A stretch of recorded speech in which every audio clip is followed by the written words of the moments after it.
Good evening, everyone. Welcome. Thanks for coming. As Paul said, it's actually the second Wednesday of every month. I give the Dharma talk myself. This time, I'm responding in this talk to something that came through our YouTube site. So there was a statement/question put up. Zen Master Bunsong, can you do a talk on what is a human being and what is the importance of a human being in this world? Buddha said that rebirth in human form is precious and that we should not waste it. Yet in this world we are seeing things like senseless decapitations, James Foley, that seem to suggest that the human life is no better than life as an animal. So what can be achieved as a human being? Thank you very much. So I responded that I would give a talk on that question. So this talk is kind of a meditation on that question. I'll probably meander around a little bit on it. But it seems like the question is about, if human life is so special, why is everything so fucked up? And it's a good question. And I guess you can add on to that, why has it been so for seemingly forever? You know, we always feel like this may be a special time, but I think any student of history will tell you that things have been precarious all the way along. We think we're very unique, but what we're talking about is the human condition, human suffering, and human possibility, human potential. A question like this, I'm always reminded of, I guess it was Great Expectations, the first line. It's the best of times and the worst of times. It's like the two sides of human life. How amazing we are, how generous we are, how loving we are, how kind we are, and how vicious we are, and how hateful we are, and how murderous we can be. And it's not like you're the good half of that and I'm the bad half of that. It's all of it is in us, all of it. It's not so much one person is good as the other person is bad, but we all have all of it included. When our Quantum School of Zen, we had a trip where we went to Eastern Europe. We took a tour of Auschwitz. And at the end of the tour, someone from Korean Buddhist television was covering the event, and he came up and he jammed his camera right in my face right afterward. And he said, what does Buddhism have to do with this? If human life is so special, if humans are capable of enlightenment, how is it that we're also capable of this? And of course, there's no answer. There's really no way to fully express or fully understand it. But one thing I do know is that the human mind is capable of all of it.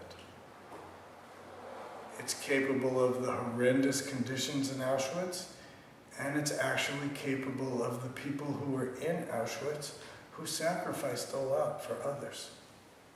Some did, some didn't.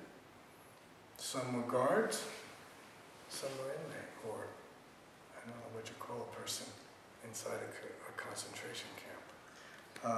Growing up Jewish myself, there's a connection to that and a wonder, and it was a really emotional and incredible experience to walk around there and to see, that phrase there, but the grace of God goes me. I got a chance to see my father's family tree, and his father, so my grandfather, had 8 siblings. 4 of them survived, and 4 of them died. So, how it could have been different. So I want to read something this is a poem. It's an old Chinese poem. There's no credit where it's from, and I've never been able to find out from anybody where it's from. But anybody who does an interview with me, in the first interview, generally you get this poem. And you'll understand why I'm reading it when I say the title. So, the human root. Coming empty-handed, going empty-handed. That is human. When you are born, where do you come from? When you die, where do you go? Life is like a floating cloud which appears. Death is like a floating cloud which disappears. The floating cloud itself originally does not exist. Life and death, coming and going, are also like that. But there is one thing which always remains clear. It is pure and clear, not depending on life and death. Then, what is the one pure and clear thing? So, in a way, this poem starts to talk about the dilemma that we face. We come in empty-handed, we go out empty-handed. We come in completely defenseless, with no ability to take care of ourselves. None. We're completely dependent on the mercy of others for our survival. And of course, not for all people, but for many people, the people who are actually fortunate enough to die at an old age, they also go out, oftentimes helpless, oftentimes dependent on other people to support them and to nurture them, to keep them alive. So, at the beginning and end of life, we're pretty powerless, and we're dependent. And then we think, well, in the bulk of our life, then we have freedom, then we're independent, then we're able to take care of ourselves. But even that's a myth, because we're all totally dependent on everybody else.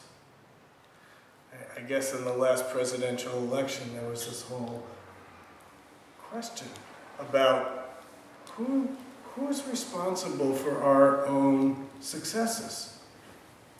One side likes to say, you did it, you made it, it's yours. Another side likes to say, you didn't make it, you had a big part in it. But there's all of these social supports, all of these things around you that have allowed you to have what you have, to make what you make, to in a way be what you are. And that's really the Buddhist view. The Buddhist view is that everything is interconnected and everything is interdependent. In the Buddhist sense, there's nothing individual. There's nothing separate from everything else. Because without this, there would be no that. You can say there's one flower, but that flower couldn't exist without the sunlight, and without the water, and without the soil. So you can't really separate the flower from the sunlight. And the sunlight comes from an incredible distance away. And I've been told that the only reason we have fertile soil is because in the atmosphere, when lightning happens, it splits off the nitrogen from the air. And that nitrogen falls to ground in the rain. And that's what allows the earth to be fertile. The earth in and of itself may not have been fertile. But all these amazing conditions had to happen in order for there to be fertile soil on this earth for us to eat our food. We all know the precariousness about our environment and global warming and the possibilities that await either us or future generations. Everything is interconnected. One thing gets lost, everything's affected. So the Buddha said that human life is precious, as this question said. He said that the possibility of getting a human life is equal to the chance of dirt sticking to your fingernail. If you notice, generally speaking, even with the dirtiest hands, fingernails are clean. So we say there's 7 billion human beings on this planet. And there are more bacteria cells in my digestive system than there are human cells in my whole body. So, and that's just human cells, not a human being. So there's infinitely more animals, bacteria, plants, everything than there are human beings. So the Buddha said, this life is precious. Don't waste time. What are you going to do with this human life that you have? So the poem talked about coming empty-handed, going empty-handed, but it kind of left the in-betweens out. So what happens? We're born into this world defenseless. We're born into actually a little community. Obviously we have parents. Our parents have family and friends. We're born into a very particular location at a very particular time in a very particular circumstance. And as I said earlier, we're defenseless. We're completely at the mercy of those around us for our support. So very quickly, we begin to mold ourselves to fit the situation that we find ourselves in. We get conditioned. We get socialized. So a child growing up in Berkeley, California has different circumstances than a child growing up in the Sudan, or in China, or in France, or in Wichita, Kansas. Depending on the circumstance, determines the kind of conditioning that we get. And of course, we each seem to come in with our own temperaments.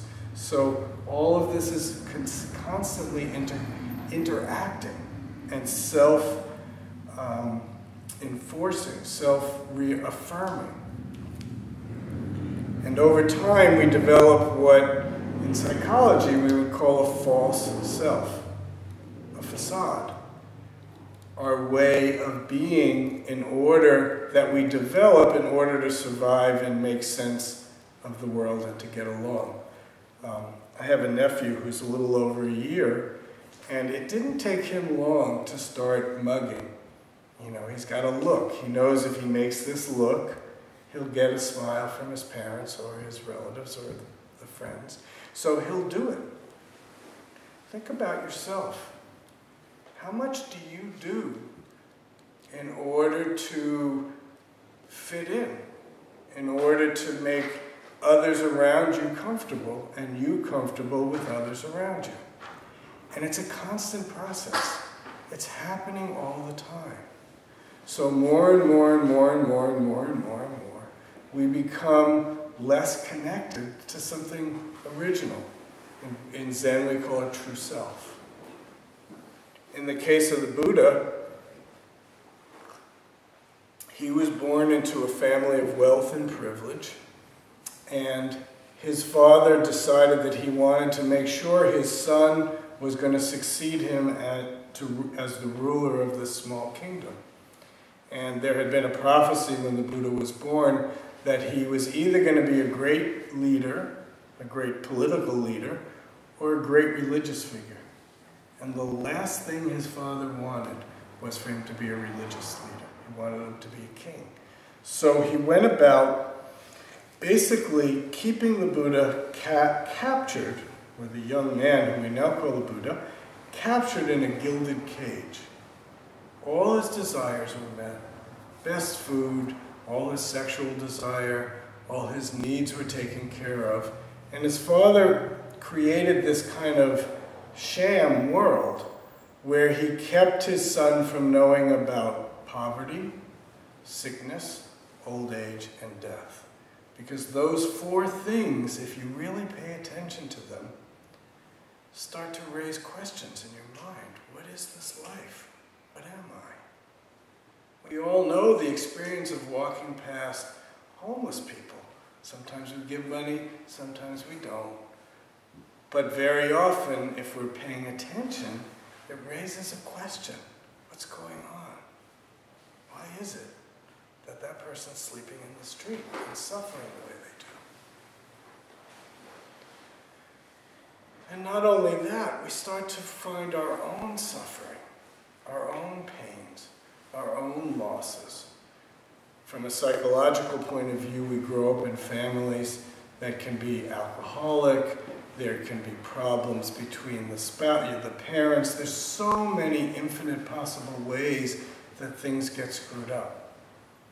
You know, so often here at the Zen Center, there are Dharma talks, and especially the first Dharma talk someone gives, they talk about what brought them to the Zen Center. And very often, it's some deep suffering, some deep alienation, some deep sense of something's wrong in this world. And I don't understand myself. Some of us come from already having an experience of this question and this wonder and this opening, and we realize that the world isn't what we were told it was. But I know from my own experience, I had that kind of experience very early on. But I didn't know who I was and what the world actually could be. So we begin to practice. We begin to try to find our way. I think the point I'm trying to make here is that this human suffering develops out of conditions. And on an individual level, we can see how our greed or our anger or our fears or our desires pull us towards doing things that we're actually not very proud of. In Buddhism, we say once there's a creation of self and other, self becomes more important than other, and self will do anything it can, depending on how much power it has and influence, to satisfy its needs. And if that means you get hurt or other gets hurt in the process, we figure out a way to make that okay because I need to get my needs met. In the macro sense, in the global sense, we see all the wars, all the stealing, things like slavery, and all the ways that humans have inflicted pain on other humans, and then have to develop some kind of story, some kind of fantasy for how to make that okay. So any of us who saw the movie, what was it, 12 Years a Slave, one of the parts that was interesting to me was watching how the white owners and the white supporters of the system justified it. There was a scene where one of the slave owners was with the slaves spouting religion. How do you bridge that gap? We have to tell ourselves these stories in order to make it okay. And in the end, there's human suffering. What the Buddha said was that it's only in the human life that we can do anything about this. In Buddhism, there are 6 realms. The human realm is in the middle. I'm not going to go through all 6. I probably won't remember them all. But the higher realms are like the God realms. And the bottom realms, you could imagine, are the hell realms. And when people hear that, you think, well, I would like to be in the God realm. Just all the wonders that I get. But in Buddhism, they teach that if you're in the God realm, all that happens is you use it all up. And Buddhism has the philosophy, or the belief, I suppose you'd call it, of reincarnation. So it's like you're born into this heaven realm, and you have everything you could ask for. But by the time you die, or unfortunately for many, often before then, you've used up all your good fortune. and then you get pulled right back down into the hell realms. But only in the human realm can we do anything about the suffering. Because it's only in the human realm that we can change, that we have power. But from the Buddhist perspective, that power comes from awareness and changing our behavior. Those are easy things to say, but actually it takes quite a lot of work to be able to have, number one, awareness to notice what actually is going on. And then have the energy and the power to do something about it. I've told this story a few times, so probably many of you have heard it. But for some reason, I was listening to KPFA one time. This was probably 10 years ago. It was probably at the beginning of one of the many wars that we seem to find ourselves in. At least our government, our country does. And they were playing a tape of a peace demonstration. And there were probably some speeches going on. But then somebody must have been really close to the microphone. And you start to hear this guy screaming, "Fuck you! Fuck you! We want peace! Fuck you! Fuck you!" And you know the feeling. Anybody who's been out in a demonstration, you know that your energy gets intense and you can get really angry at the other people who are doing this terrible thing. And if you listen to your thoughts and your feelings, it's not too surprising that you can be wanting peace and creating misery.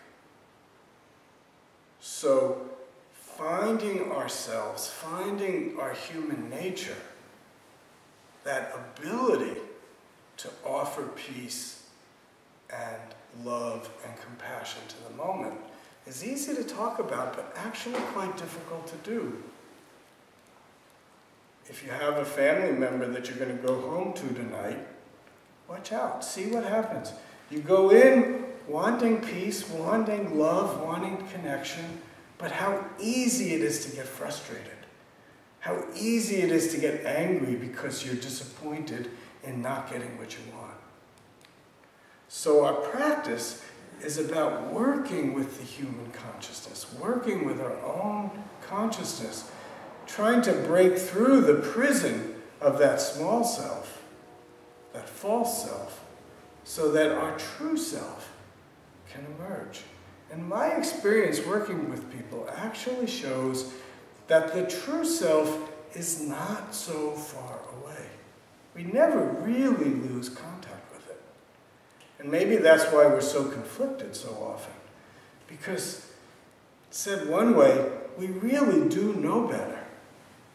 And we don't really do that great a job of fooling ourselves by the stories we tell.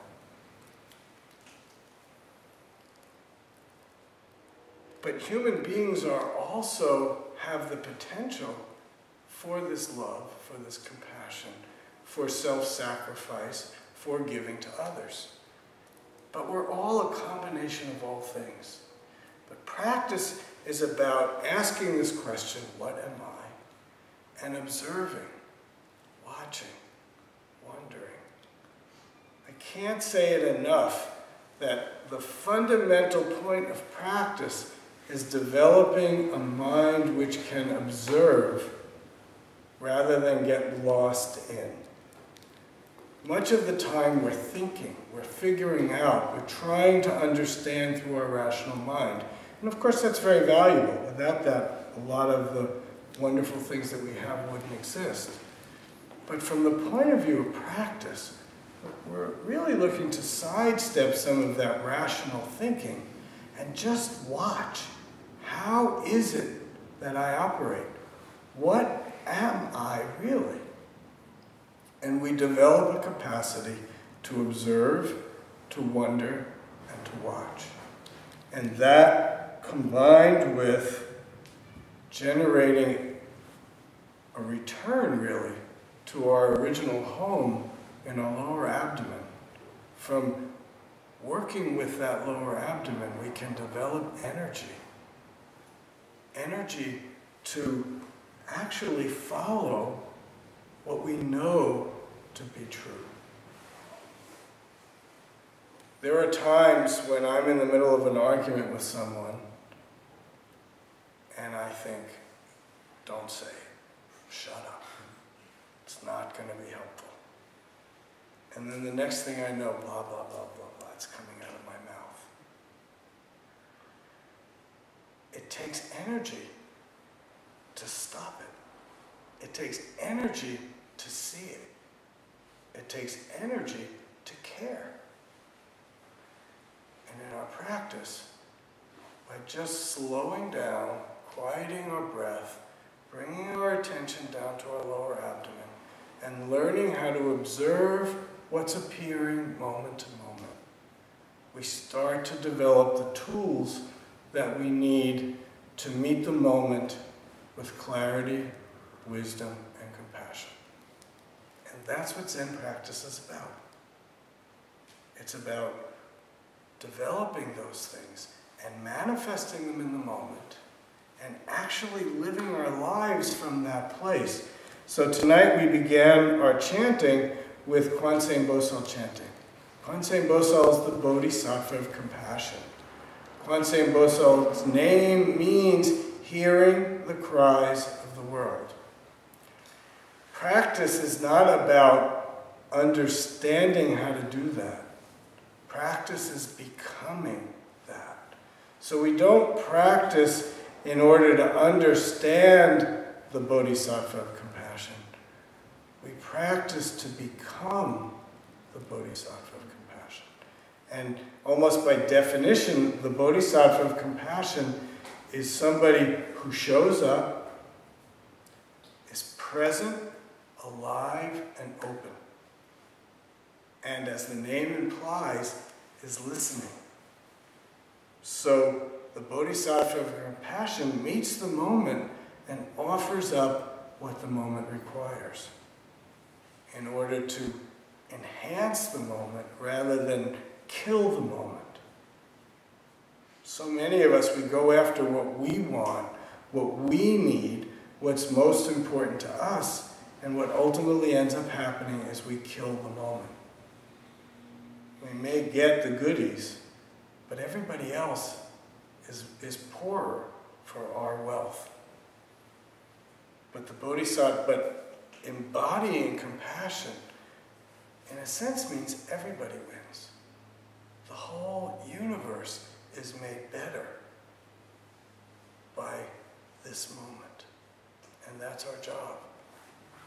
Our teacher Zen Master Seung Sahn said, Buddhism is about understanding your true self and helping this world. By observing, by practicing, by really paying attention to ourselves and others, we can learn. And that learning can be turned towards helping this world. Each one of us is different. Each one of us has our own propensities. How we do this is up to us. Nobody really can tell us what to do. Each one of us has to find our own way. How is it that we can offer a hand? So some of the images of Kwansein Bosal are the Bodhisattva with 1,000 hands.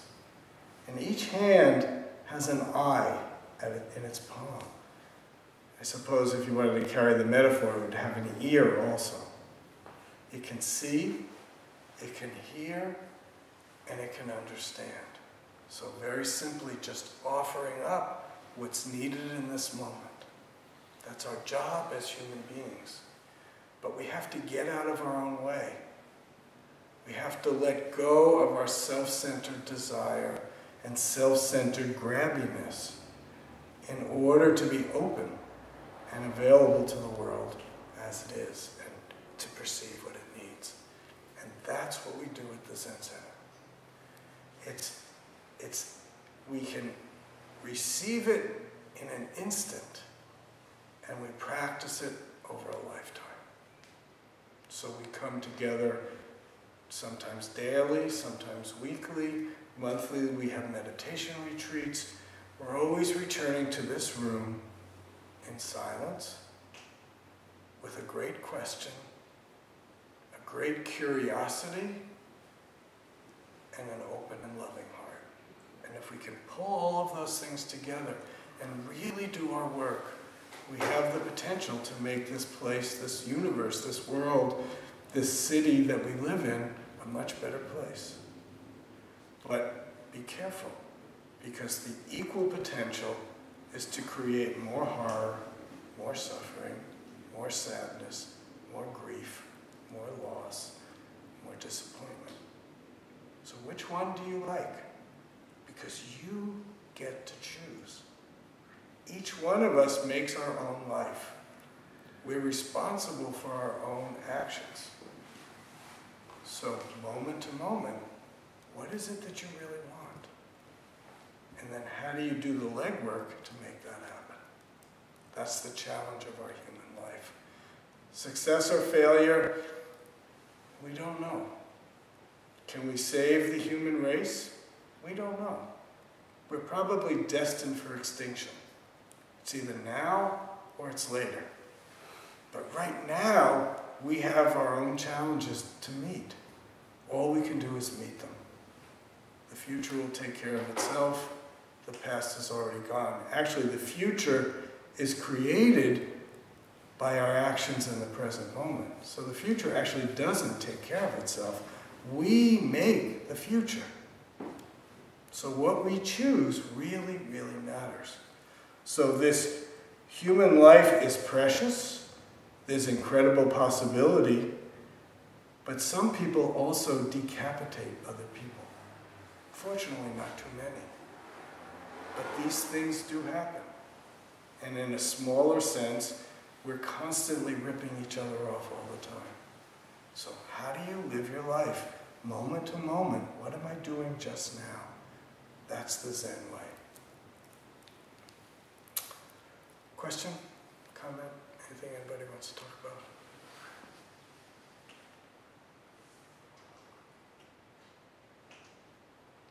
about? I have a question about sleep.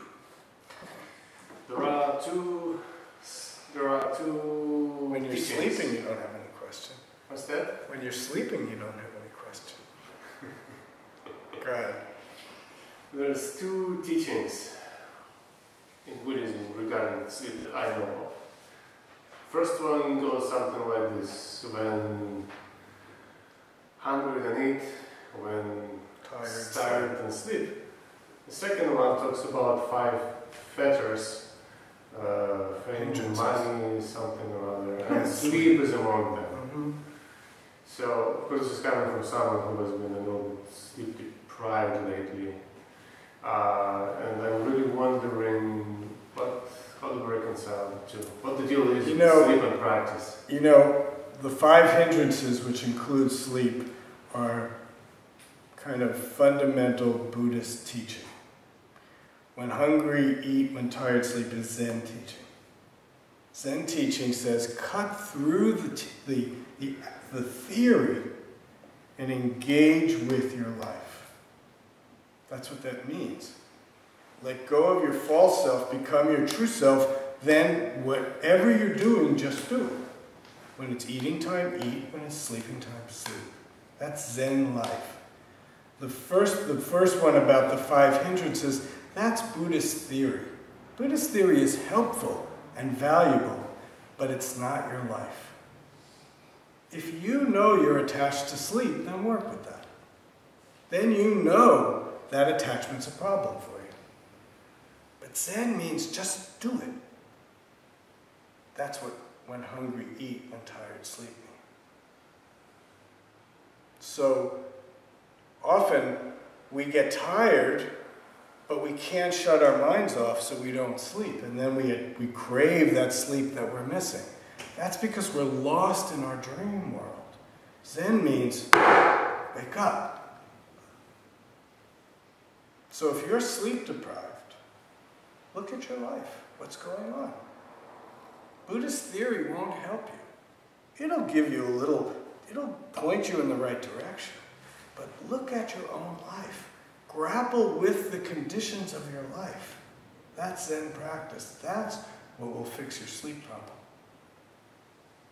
not some idea about it. Observe it, wonder about it, engage with it, be curious about it. It's an active practice. It's not a passive understanding. Theory will point you in the right direction, but make it your own. Be sure, what about you? That's where you have to go. Text will help you. Practice will really help you. Okay? Anybody else? Question or comment? Please. We talked about each one of us becoming Bodhisattva compassion. It's like offering compassion. Say it a little louder. Offering compassion. Offering compassion? Yeah. Is there not any way, but does it have to do with receiving compassion as well? Sure. Sure. Giving and receiving are two sides of the same coin. Sometimes we give, sometimes we receive. But again, it's not theoretical. You have to find it. Because what it is for you is different than what it is for Dennis, or different than what it is for me. Nobody can tell you your way. In fact, we lose our way very often because we're constantly hearing from other people what our way should be, and then we try to follow that because we think they're right. Once in a while they are, but you have to find your own way. People can give us guidance. People can help us, but you're the one who has to live it. It's actually one of the most important points. No matter what anybody tells you, sometimes if young people often talk about, well, what am I going to do for my job? And I know I went through this and I get asked it a lot. And no matter what I tell somebody, they're the ones who actually have to do it. So I may think it's a great idea for you to be such and such, but you got to get up every morning. And you have to get there, and you actually have to do those tasks. So make it alive for yourself, and then you'll really know. Use other people for advice, fine. But some people are always asking for advice, but never really take it. Because the next person may have a better idea.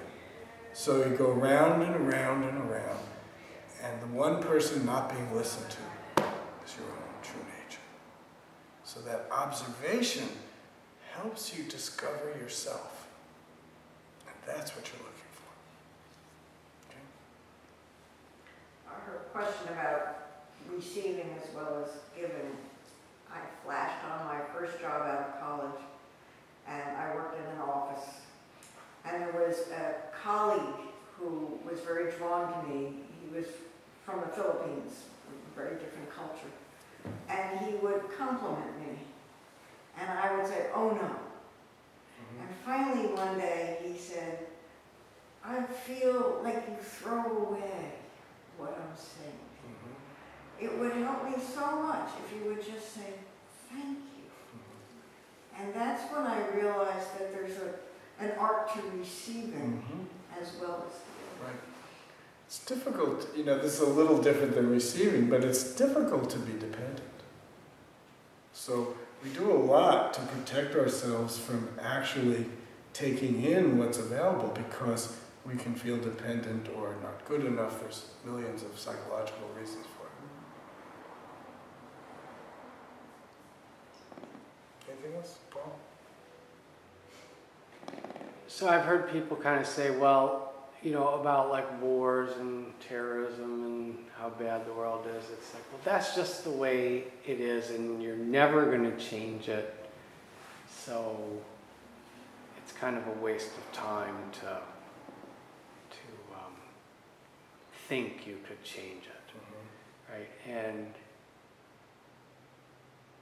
it is interesting, as you say, it's always been a mess, you kind of said, right? And I was thinking, I'd heard once that when Genghis Khan took Baghdad, he went into Baghdad and he chopped off all the men's heads and piled them in a big pile outside the city. Like a big pile, right? And so, it seems to me there's a lot of people that say, Why are you even trying? It's just a mess. But you know, your example shows it. Genghis Khan cut off everybody's head. That doesn't happen as much anymore. It's not that war is gone, but there is evolution. Slavery in this country lasted 300-400 years. But people kept at it. I remember when apartheid ended in South Africa, I went to the Oakland Coliseum when Nelson Mandela was here. And I really wasn't an activist in the apartheid movement, but I was aware of it and I had the opportunity to go and I went. But there were some people sitting around me talking, and they said, I never thought this day would come. They'd spent years and years and years in anti-apartheid work. And it looks like it will never change. And it changed. You know, for so many of us in this room, what either we had to suffer or our ancestors suffered, we don't suffer anymore. Gays and lesbians have a chance to marry now. 10 years ago, that was preposterous. But things change.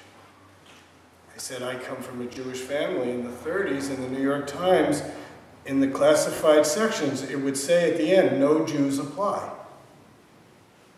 You don't do that anymore. So things never change, and things are always changing. It's both and, it's not either or. There's a Paul Simon album that I love. It's called Surprise. And in one of the songs, if I can get this right,